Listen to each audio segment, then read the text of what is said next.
انسان دو چیزوں کی کمبینیشن ہے، دو چیزوں کا مجموعہ ہے، جسم اور روح۔ اور انسان کو اگر دائمی خوشی چاہیے، الٹیمیٹ بلیس چاہیے، ہمیشہ ہمیشہ کے لیے سکون چاہیے، اطمینان چاہیے، تو وہ ایک ایسی تڑپ کو پورا کرے۔ وہ تڑپ کیا ہے؟ اس تڑپ کو ابن قیم نے مدارک السالکین میں بیان کیا، امام قسطلانی نے مواہب اللدنیہ میں بیان کیا، زرقانی نے زرقانی علی المواہب میں بیان کیا۔ اس نے کہا کہ انسان غلط دروازے پر دستک دے رہا ہے، وہ دائماً ہمیشہ خوشی کی تلاش میں اپنے جسم کے تقاضے پورے کرنے میں لگا رہتا ہے۔ وہ سمجھتا ہے جو جسم کو چاہیے وہ مل جائے، مجھے خوشی مل جائے گی، لیکن اس کی پیاسی روح کی غذا کیا ہے؟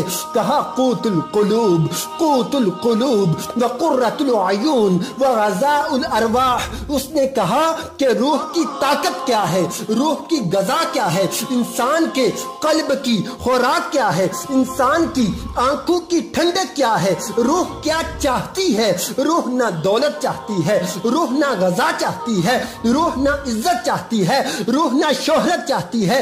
کہا روح کو کیا چاہیے؟ روح کی تمنا کیا ہے؟ کہا عشق مصطفیٰ ہے، عشق مصطفیٰ ہے، آقا کا پیار ہے، آقا کی محبت ہے، آقا کا عشق ہے۔ کہا یہ روح عالم ارواح میں آقا سے ملی تھی، اس نے آقا کا دیدار کیا تھا، اس وقت سے تڑپ رہی ہے، اس کی یہ تڑپ پوری کر دو، اسے فقط عشق مصطفیٰ دے دو، اسے درود و سلام کے گجرے دے دو، اسے محبوب کی ادائیں دکھا دو۔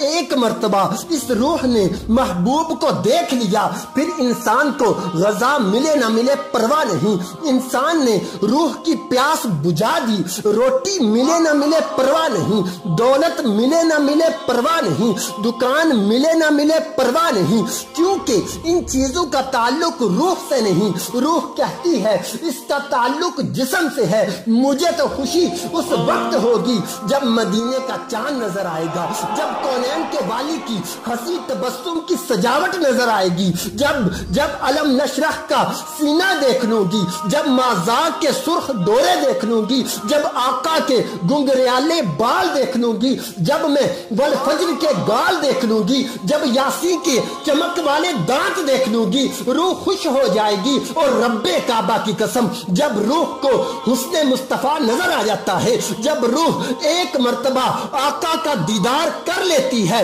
پھر اور کوئی تمنا باقی نہیں رہتی، پھر اور کوئی خواہش باقی نہیں رہتی، پھر گویا روح ہی کہتی ہے۔ پھر روح کی صداؤں کی حقیقی ترجمانی کی تو کس نے کی؟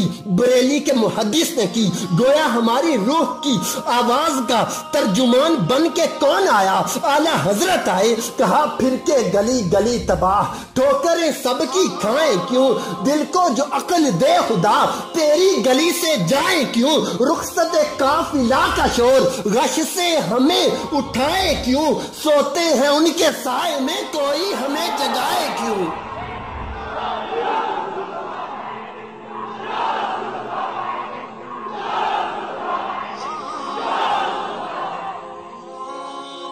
پھر جب روح آقا کا دیدار کر لیتی ہے، جب روح کو عشق مصطفیٰ مل جاتا ہے، جب روح آقا کی حسین اداؤں کو دیکھ لیتی ہے، پھر گویا کہ روح ہی کہتی ہے کہ دل میں جگر میں آنکھ میں بس تو ہی تو رہے، اس کے سوا نہ دل میں کوئی آرزو رہے، اس اہتمام شوق میں سجدے کروں ادا، تیرا خیال آئے تو دل باوضو رہے، اور جنت میرے نصیب کی وائز کو بخش دے، میرے کفن میں گیس ہوئے جانا کی بو رہے۔